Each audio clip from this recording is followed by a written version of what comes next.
I'm not a member of the Royal College of Nursing. I'm a member of the Republican Communist Network.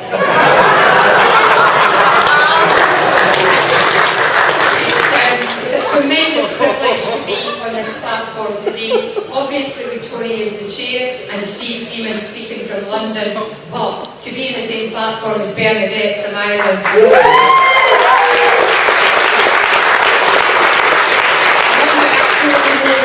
I know why most people have come to this session today.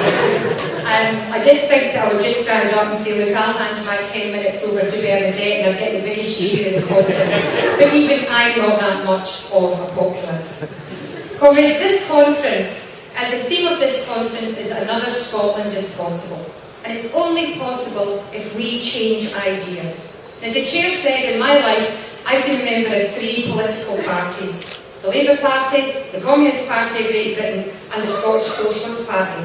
And I'm very pleased to say that during that long journey, I've changed my ideas quite a lot. You come across people on the left who stick with the same old shibboleths and mantras, decade in and decade out, never changing their thinking, even in the light of objective reality. For me, this is a distinctly un-Marxist approach. For me, there's got to be 2 battles that are fought simultaneously. The battle against our ruling class and the battle for ideas amongst ourselves. And part of the reason that I think that the left has fallen apart in Scotland over recent years, and the reasons are many and they're complex, but part of the reason is that we've failed to find a way to have that struggle for ideas, to seek out the truth and the way forward as socialists in a democratic and non-sectarian manner. That's why this event is really so important. We have the opportunity in an atmosphere that is conducive to debate, it is conducive to discussion, to listen to what other people think and to come away thinking more ourselves, having tested our ideas with other people. Now the chair's quite right, nobody should speak for a long time in a workshop, because workshops are about hearing what everybody has to say. But I'll take a wee minute or 2 to outline why the Republican Communist Network believes that the idea of internationalism from below is a way to create a Scotland that's steeped in the progressive traditions of our past, but is also a beacon for a socialist republic and a socialist Scotland of the future. I'm neither a believer in Scottish nationalism nor in British nationalism, and therefore the context of my contribution is from the perspective of genuine self-determination, republicanism and internationalism. My independent Scotland is secular, it's democratic, and it's a socialist republic, or it's nothing. The importance of the RIC is it allows us to have these ideas and debate them, to take us away from the narrow nationalism that's sometimes the only thing that's put on offer, and to look at a Scotland where democracy, socialism and internationalism are our aims. Clearly, comrades, this is a million miles away from what we have on offer at the moment. The politics of the SNP government is just as wedded to capitalism and imperialism as the parties of Westminster. The SNP leadership have given their commitment to the continued rule of the monarchy and hence to Crown powers, the Bank of England, the British High Command and NATO.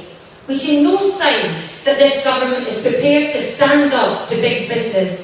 As a debacle over Donald Trump and even more recently over Grangemouth, and just this week when we heard Sam talk about a race to the bottom in terms of corporation tax. While we have to acknowledge that the SNP government has delivered on a number of social and democratic reforms, we also have to recognise that they failed to deliver on others. And I see if their current commitment to be a party of big business, it does not bode well for ability to sustain any progressive reforms post-independence. The SNP government's current strategy is designed to develop a want-to-be ruling class in Scotland, to seek out a junior managerial buyout within the UK and the current global, corporate and US-British imperial order. That's why these proposals, as they stand, are not based on genuine self-determination, but on winning minimal powers which would allow this ruling class to enhance its bargaining position.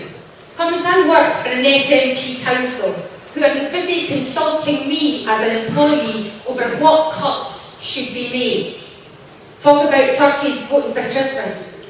It's an absolute disgrace because of these councils, SNP and Labour, they accept the financial restrictions imposed by Westminster.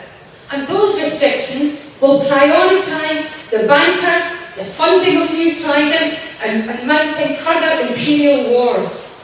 The promotion of continuous state-backed circuses, the Royal Jubilee, the Olympic Games and on to the First World War celebrations.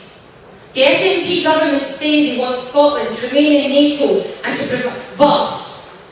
provide military support for US British imperial ventures, but to ditch Trident.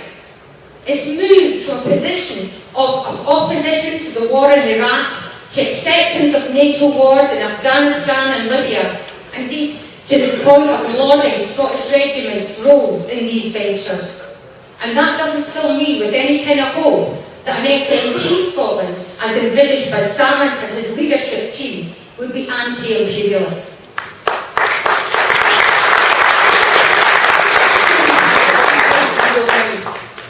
It's quite difficult. Supposed to be on the same side here, at this conference, all working together. Listen to what Thank you, comrades. I think your point's valid, but I don't see that as being on the same side. I don't see that on the same side. Listen, this is about giving an alternative vision. Okay, we already know the SNP's vision. This is an alternative vision, so please let the lady speak. No, I don't mind being heckled at all, and the comrade's quite right to put forward her views if she's unhappy, because I would be doing exactly the same if I was in her position and felt the way that she feels. No, I'm not putting forward my views, I'm just walking out. That's fine. I think, comrades, that what we need to do is have a vision of a different kind of Scotland, and my Scotland is not the one that's being put forward by the Yes campaign and by Salmond at this moment in time.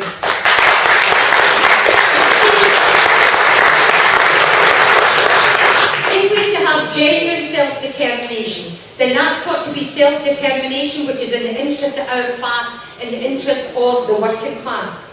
We've seen very limited fightbacks against the austerity cuts after decades of a capitalist offensive. Many working class organisations have been broken or they've been undermined. And the leaders, many of them too, have come to accept the new neoliberal order. This is the major reason why a recognition of genuine self-determination is not rooted in greater class confidence today. And this is reflected, I believe, comrade, in the dominant politics of both the Yes and No campaigns. I think that we have to look at a different way of going forward. Because if what's on offer is more of the same, then that's not what we're after.